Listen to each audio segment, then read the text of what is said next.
आज जीवित पुत्री का व्रत है, जिसे माताएं अपने संतान की लंबी आयु तथा उनकी सुख समृद्धि के लिए रखती हैं।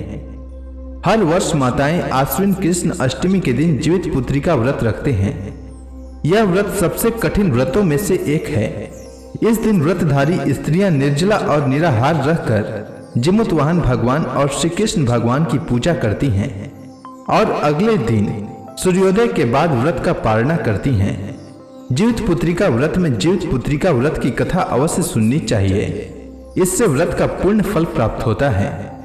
तो आइए सुनते हैं जीवित पुत्री का व्रत कथा। तो प्रेम से बोलिए श्री कृष्ण भगवान की जय, श्री जीमूत वाहन भगवान की जय। प्राचीन समय की बात है। नैमिषारण्य के निवासी ऋषियों ने संसार के कल्याणार्थ सूत जी से पूछा, हे सूत जी, कराल कली काल में लोगों के बालक किस तरह दीर्घ आयु होंगे, सो कहिए। सूत जी बोले, जब द्वापर का अंत और कलयुग का आरंभ हुआ था, उसी समय बहुत सी शोकाकुल स्त्रियों ने आपस में सलाह की कि क्या इस कली में माता के जीवित रहते पुत्र मर जाएंगे। जब वे आपस में कुछ निर्णय नहीं कर सकी, तब गौतम जी के पास पूछने के लिए गईं। जब उनके पास पहुंची तो उस समय गौतम जी आनंद के साथ बैठे थे। उनके सामने जाकर उन्होंने मस्तक झुकाकर प्रणाम किया। तदंतर स्त्रियों ने पूछा, हे प्रभु, इस कलयुग में लोगों के पुत्र किस तरह जीवित रहेंगे? इसके लिए कोई व्रत या तप हो तो कृपा करके बताइए। इस तरह उनकी बात सुनकर गौतम जी बोले, आपसे मैं वही बात कहूंगा जो मैंने पहले से सुन रखा हूं। गौतम जी ने कहा, जब महाभारत युद्ध का अंत हो गया और द्रोण पुत्र अश्वत्थामा के द्वारा अपने बेटों को मरा देखकर सब पांडव बड़े दुखी हुए, तो पुत्र के शोक से व्याकुल होकर द्रौपदी अपनी सखियों के साथ ब्राह्मण श्रेष्ठ धौम्य के पास गई और उसने धौम्य से कहा, हे विपेंद्र, कौन सा उपाय करने से बच्चे दीर्घ आयु हो सकते हैं, यह आप कृपा करके ठीक ठीक कहिए। धौम्य बोले, सत्युग में सत्य वचन बोलने वाला, सत्याचरण करने वाला समदर्शी जीमूत वाहन नामक एक राजा था। एक बार वह अपनी स्त्री के साथ अपनी ससुराल गया और वहीं रहने लगा। एक दिन आधी रात के समय पुत्र के शोक से व्याकुल कोई स्त्री रोने लगी, क्योंकि वह अपने बेटे के दर्शन से निराश हो चुकी थी। उसका पुत्र मर चुका था। वह रोती हुई कहती थी, हाय, मुझ बूढ़ी माता के सामने मेरा बेटा मरा जा रहा है। उसका रुदन सुनकर राजा जीमूत वाहन का तो मानो हृदय विदीर्ण हो गया। वह तत्काल उस स्त्री के पास गया और पूछा, तुम्हारा बेटा कैसे मरा है?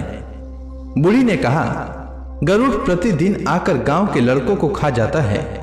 इस पर दयालु राजा ने कहा, माता, अब तुम रो मत, आनंद से बैठो, मैं तुम्हारे बच्चे को बचाने का यत्न करता हूं। ऐसा कहकर राजा उस स्थान पर गया जहां गरुड़ आकर प्रतिदिन मांस खाया करता था। उसी समय गरुड़ भी उस पर टूट पड़ा और मांस खाने लगा। जब अतिशय तेजस्वी गरुड़ ने राजा का बायां अंग खा लिया, तो झटपट राजा ने अपना दाहिना अंग फेर कर गरुड़ के सामने कर दिया। यह देखकर गरुड़ जी ने कहा, तुम कोई देवता हो? कौन हो तुम? मनुष्य तो नहीं जान पड़ते। अच्छा, अपना जन्म और कुल बताओ। पीड़ा से व्याकुल मरने वाला राजा ने कहा, हे पक्षीराज, इस तरह के प्रश्न करना व्यर्थ है। तुम अपनी इच्छा भर मेरा मांस खाओ। यह सुनकर गरुड़ रुक गए और बड़े आदर से राजा के जन्म कुल की बात पूछने लगे। राजा ने कहा, मेरी माता का नाम है सैव्या और मेरे पिता का नाम शालिवाहन है। सूर्य वंश में मेरा जन्म हुआ है और जीमूत वाहन मेरा नाम है। राजा की दयालुता देखकर गरुड़ ने कहा, हे महाभाग, तुम्हारे मन में जो अभिलाषा हो वह मांगो। राजा ने कहा, हे पक्षीराज, यदि आप मुझे वर दे रहे हैं तो वर दीजिए कि आपने अब तक जिन प्राणियों को खाया है वे सब जीवित हो जाएं। हे स्वामी, अब से आप यहाँ बालकों को न खाएं और कोई ऐसा उपाय करें कि जहाँ जो उत्पन्न हो वे लोग बहुत दिनों तक जीवित रहें। धौम्य ने कहा कि पक्षी राज गरुड़ राजा को वरदान देकर स्वयं अमृत के लिए नागलोक चले गए। वहां से अमृत लाकर उन्होंने उन मरे मनुष्यों की हड्डियों पर बरसाया। ऐसा करने से सब लोग जीवित हो गए जिनको कि पहले गरुड़ ने खाया था। राजा के त्याग और गरुड़ की कृपा से वहां वालों को बहुत कष्ट दूर हो गया। उस समय राजा के शरीर की शोभा दोगुनी हो गई थी। राजा की दयालुता देखकर गरुड़ ने फिर कहा, मैं संसार के कल्याणार्थ एक और वरदान दूंगा। आज आश्विन कृष्ण सप्तमी से रहित शुभ अष्टमी तिथि है। आज ही तुमने यहाँ की प्रजा को जीवन दान दिया है। हे वत्स, अब से यह दिन ब्रह्म भाव हो गया है, जो मूर्ति भेद से विविध नामों से विख्यात है। वही त्रिलोकी से पूजित दुर्गा अमृत प्राप्त करने के अर्थ में जीवित पुत्रिका कहलाई है। सो इस तिथि को जो स्त्रियां उस जीवित पुत्रिका की और कुश की आकृति बनाकर तुम्हारी पूजा करेंगी तो दिनों दिन उनका सौभाग्य बढ़ेगा और वंश की भी बढ़ती होती रहेगी। हे महाभाग, इस विषय में विचार करने की भी आवश्यकता नहीं है। हे राजन, सप्तमी से रहित और उद्या तिथि की अष्टमी को व्रत करें, यानी सप्तमी विध अष्टमी जिस दिन हो उस दिन व्रत न कर शुद्ध अष्टमी को व्रत करें और नवमी में पारण करें। यदि इस पर ध्यान न दिया गया तो फल नष्ट हो जाएगा और सौभाग्य तो अवश्य नष्ट हो ही जाएगा। जिमुत वाहन को इस तरह वरदान देकर गरुड़ वैकुंठ धाम को चले गए और राजा भी अपनी पत्नी के साथ अपने नगर को वापस चले आए। धौम्य द्रौपदी से कहते हैं, हे देवी, मैंने यह अतिशय दुर्लभ व्रत तुमको बताया है। इस व्रत को करने से बच्चे दीर्घ आयु होते हैं। हे देवी, तुम भी पूर्वोक्त विधि से यह व्रत और दुर्गा जी का पूजन करो तो तुम्हें अभिलाषित फल प्राप्त होगा। मुनिराज धौम्य की बात सुनकर द्रौपदी के हृदय में एक प्रकार का कौतूहल उत्पन्न हुआ और पूर्ववासिनी स्त्रियों को बुलाकर उनके साथ यह उत्तम व्रत किया। गौतम ने कहा, यह व्रत और इसके प्रभाव को किसी एक चिल्ही ने सुन लिया और अपनी सखी सियारिन को बतलाया। इसके बाद पीपल वृक्ष की शाखा पर बैठकर उस चिल्ही ने और उसी वृक्ष के खोते में बैठकर सियारिन ने भी व्रत किया। फिर वही चिल्ही किसी उत्तम ब्राह्मण के मुंह से यह कथा सुनाई और पीपल के खोते में बैठी हुई अपनी सखी को सुनाया।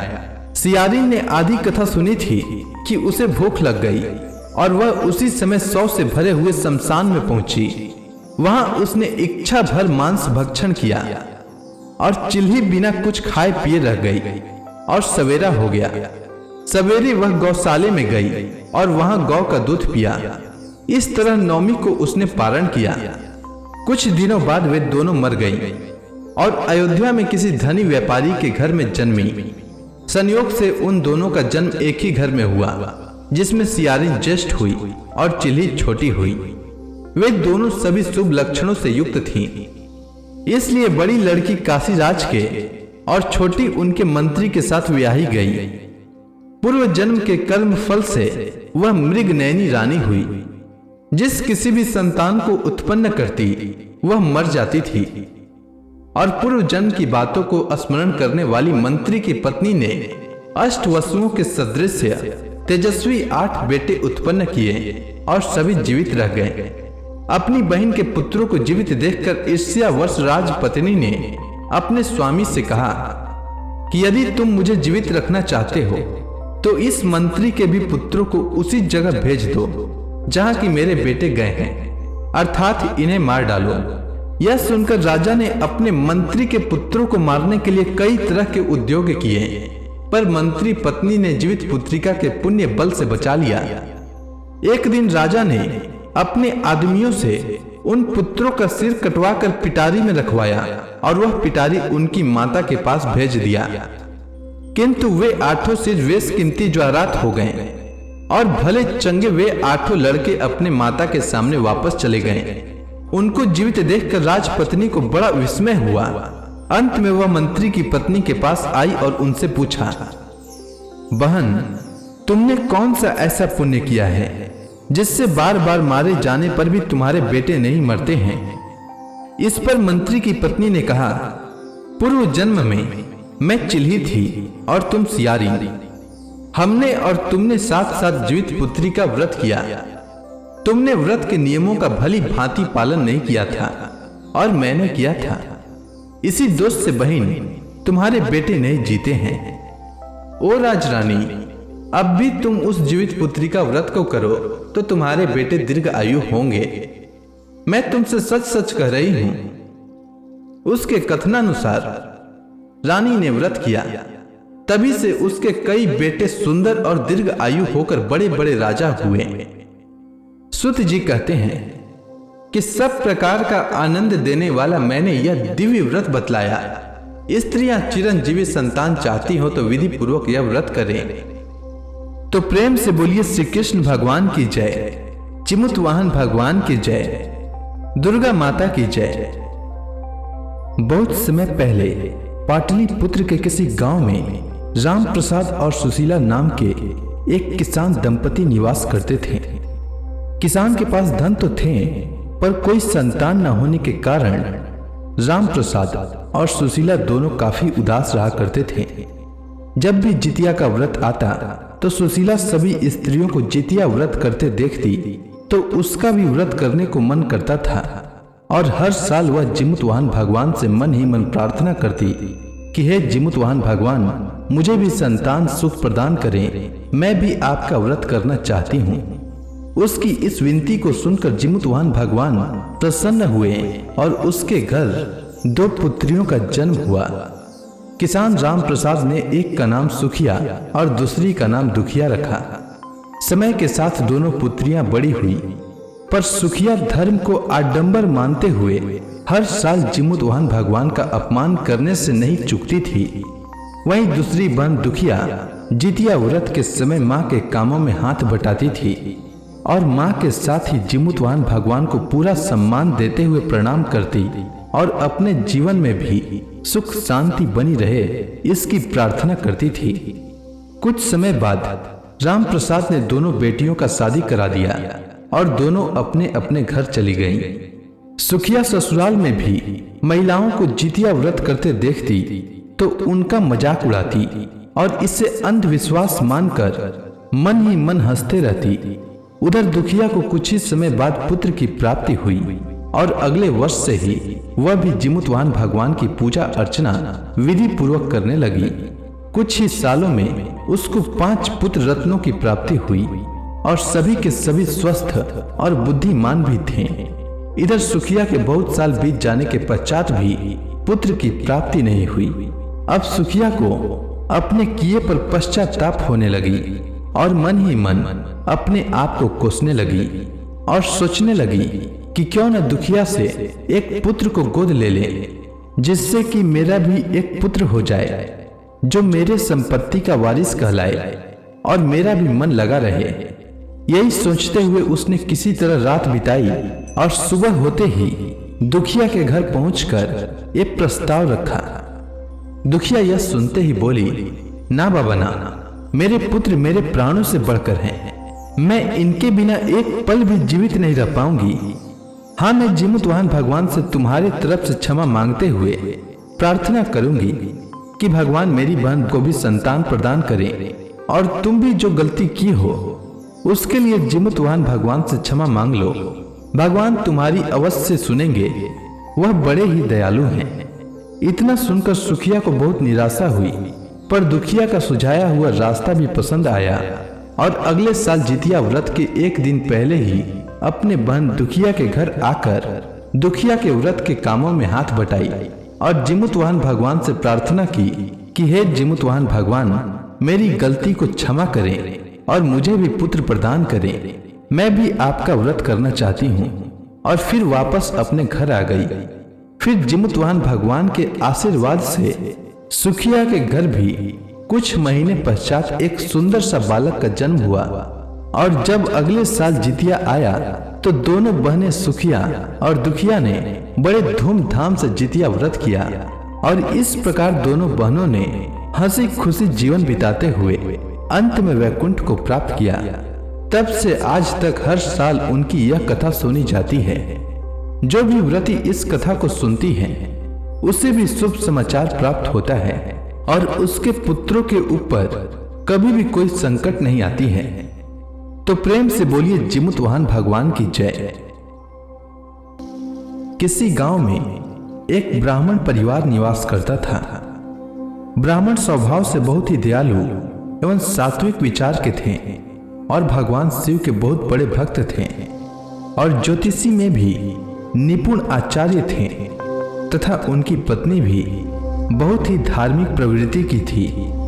ऐसा कोई भी व्रत त्योहार नहीं था जिसे ब्राह्मणी नहीं करती थी, पर उसके घर कोई संतान नहीं होने के कारण दोनों बहुत ही दुखी रहा करते थे और संतान प्राप्ति के लिए माता पार्वती तथा भगवान भोलेनाथ का पूजा अर्चना नित्य किया करते थे। एक रात भगवान शिव ने ब्राह्मण के सपने में दर्शन देते हुए कहा कि हे ब्राह्मण, मैं तुम्हारी भक्ति से बहुत प्रसन्न हूँ, इसलिए मैं तुम्हें एक संतान प्रदान करता हूँ। ठीक 9 महीने के पश्चात ब्राह्मण के घर सुंदर सा बालक का जन्म हुआ, परंतु ब्राह्मण ने अपने पुत्र का कुंडली देखा तो सन्न रह गया, क्योंकि उसके पुत्र की आयु के 5वें वर्ष में सर्पदंश से मृत्यु निश्चित थी। ब्राह्मण ने सारी बात अपनी पत्नी को बताया। पत्नी भी सुनी तो बहुत दुखी हुई, परंतु हिम्मत नहीं हारी और ब्राह्मण को भी डांडस बंधाया और प्रत्येक वर्ष जितिया व्रत और रात्रि जागरण करने का निश्चय किया और फिर प्रत्येक वर्ष नियम धर्म से जितिया व्रत करके जिमुतवाहन भगवान के पूजा के उपरांत रात्रि जागरण करती और सुबह पहले चिल्हो सियारों को पारण कराती, उसके बाद खुद पारण करती और बहुत रोती बिलखती। इस तरह 4 वर्ष बीत गए। उधर चिल्हो सियारो एक दिन आपस में बात कर रही थी कि ब्राह्मणी के घर तो सब कुछ है और नियम धर्म से जितिया व्रत भी करती है, पर जितिया के सुबह रोती क्यों है। चिल्हो ने सियारो से कहा, तुम तो आगे पीछे भूत भविष्य और वर्तमान सभी जानते हो, जरा ध्यान लगाकर बताओ तो जरा आखिर बात क्या है जो ब्राह्मणी इतना रुदन करती है। तब सियारो ध्यान लगाकर बोली कि ब्राह्मणी के पुत्र का जितिया के पारण के दिन ही जब ब्राह्मणी पारण कर रही होगी, उसी समय एक सर्प आकर उसके पुत्र को डस लेगा और उसकी मृत्यु हो जाएगी। और ब्राह्मण ज्योतिषाचार्य है, इसलिए इस बात का उसे पूरा ज्ञान है और उसने अपनी पत्नी को भी ये बात बताई है, इसलिए ब्राह्मणी रोती बिलखती है। इतना सुनने के बाद चिल्हो बोली, ऐसा तो तब न होगा जब मैं बालक तक नाग को पहुंचने दूंगी, उसे मैं बीच रास्ते से ही लेकर आसमान में उड़ जाऊंगी और किसी चट्टान पर पटक दूंगी, नाग वहीं दम तोड़ देगा। तब सियारिन बोली, और मैं उसके टुकड़े टुकड़े करके रख दूंगी, न रहेगा बांस न बजेगी बांसुरी। और फिर जितिया व्रत के दिन दोनों ने ऐसा ही किया। इस तरह से ब्राह्मणी का पुत्र दीर्घ आयु हुआ और जीवन के सारे सुख भोगते हुए अंत में वैकुंठ को प्राप्त हुआ। इसलिए जितिया के पारण में चिल्हो सियारों को पहले पारण कराने के बाद ही पारण करना चाहिए। किसी भी व्रत में लपसी तपसी की कहानी अवश्य सुनना चाहिए, इससे व्रत का पूर्ण फल प्राप्त होता है। तो आइए सुनते हैं लपसी तपसी की कथा। प्राचीन समय की बात है।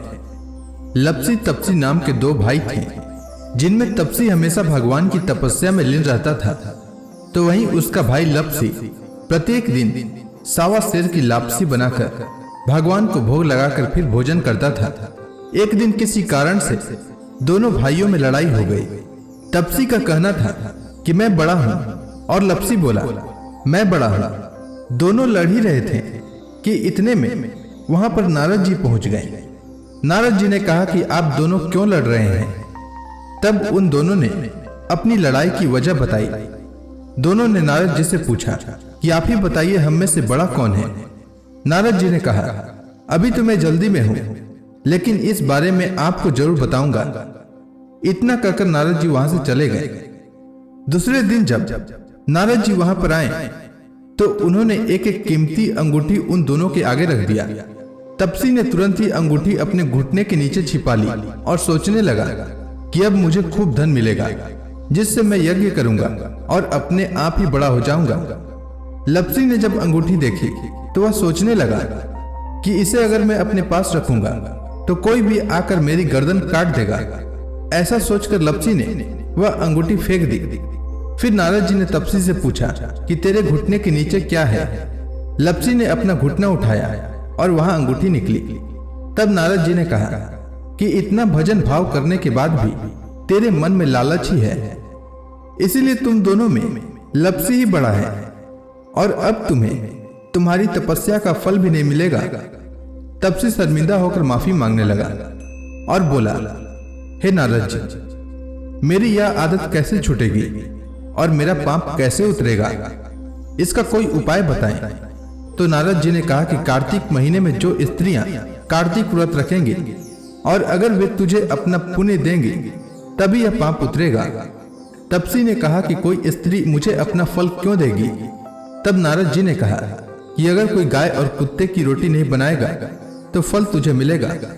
अगर कोई व्यक्ति किसी ब्राह्मण को भोजन कराकर बिना दक्षिणा के ही उसको विदा कर देगा तो तुझे उसका फल मिलेगा। यदि कोई साड़ी के साथ ब्लाउज नहीं देगा तो इसका फल तुझे मिलेगा। यदि कोई व्यक्ति दीपक से दीपक जलाएगा तो भी फल तुझे मिलेगा।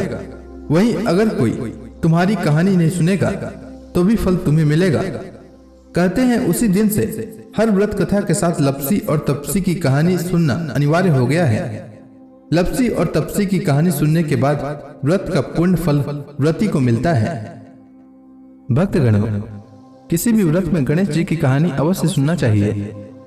गणेश जी सभी देवताओं में प्रथम पूजनीय हैं। उनकी पूजा एवं कथा सुने बिना कोई भी व्रत पूर्ण नहीं मानी जाती है, इसलिए गणेश जी की कथा हर व्रत में सुननी चाहिए। तो आइए सुनते हैं गणेश जी की कहानी। प्राचीन समय की बात है। एक गांव में एक गरीब और दृष्टिहीन बुढ़िया रहती थी। उसके साथ ही उसके बेटे और बहू रहते थे। बुढ़िया गणेश जी की बहुत बड़ी भक्त थी। वह प्रतिदिन गणेश जी की पूजा किया करती थी और गणेश जी को भोग लगाने के बाद स्वयं ही भोजन करती थी। एक दिन उसकी पूजा से प्रसन्न होकर गणेश जी उसके सामने प्रकट हुए और बोले, बुढ़िया माँ, तू रोज मेरी पूजा करती है, इसीलिए तू जो चाहे वह मांग ले। बुढ़िया ने कहा, मैं क्या मांगू, मुझसे तो मांगना ही नहीं आता। इस पर गणेश जी ने कहा, बुढ़िया माँ, तू जो चाहे वह मांग ले, नहीं तो मैं फिर कल आऊंगा। तब तक तू अपने बेटे और बहू से पूछ ले और फिर मुझसे मांग ले। यह सुनकर बुढ़िया अपने बेटे को बुलाया और अपने बेटे से कहा, गणेश जी ने कहा है कि मैं उनसे कुछ भी मांग सकती हूँ, तो बता मैं क्या मांगू। तब उसके बेटे ने कहा, माँ, तू गणेश जी से धन मांग ले। इसके बाद बुढ़िया बहू के पास गई और बहू से बोला, गणेश जी ने कहा है कि मैं उनसे कुछ भी मांग सकती हूँ, तो बता मैं क्या मांगू। तब उसके बहू ने कहा कि गणेश जी से पोता मांग ले। तब बुढ़िया ने बहुत सोचा कि हर कोई अपने अपने मतलब की बात कर रहा है, कोई मेरे लिए सोच नहीं रहा है। चलो पड़ोसन से पूछ लेती हूँ, वह सही बताएगी कि मुझे क्या मांगना चाहिए। बुढ़िया अपने पड़ोसन के पास गई और पड़ोसन से कहा, गणेश जी ने कहा है कि मैं उनसे कुछ भी मांग सकती हूँ, तो बता मुझे क्या मांगना चाहिए। मेरा बेटा कहता है कि धन मांग लो और बहू कहती है कि पोता मांग लो। तब पड़ोसन ने कहा, अरे बुढ़िया, तू तो अब कुछ ही दिन जिएगी, धन और पोता मांगने से तेरा क्या फायदा। तू अपने लिए आंखों की रोशनी मांग ले, इससे तेरी जिंदगी आराम से कट जाएगी। यह सुनकर बुढ़िया अगले दिन गणेश जी की पूजा करती है और उन्हें भोग लगाती है। तभी गणेश जी प्रकट होकर कहते हैं, बुढ़िया माँ, बता तुझे क्या चाहिए। तब बुढ़िया ने गणेश जी से कहा, अगर आप मुझसे प्रसन्न हैं तो मुझे 9 करोड़ की माया, निरोगी काया, अमर सुहाग, आंखों की रोशनी, पोता और सभी परिवार को सुख दे और आखिरी में मुझे मोक्ष दे। यह सुनकर गणेश जी ने कहा, बुढ़िया माँ, यह सब मांगकर तूने तो मुझे ठग लिया, लेकिन वचन के अनुसार जो तूने मांगे हैं वह सब तुझे मिलेगा। इतना कहकर गणेश जी अंतर ध्यान हो गए। बुढ़िया ने जो कुछ मांगा था उसे सब कुछ मिल गया। हे गणेश जी महाराज, जैसे आपने उस बुढ़िया माँ को सब कुछ दिया, ठीक वैसे ही हमें दें और सभी कथा सुनने वालों को भी दें। तो प्रेम से बोलिए गणेश जी महाराज की जय। चिमुत वाहन भगवान की जय, दुर्गा माता की जय।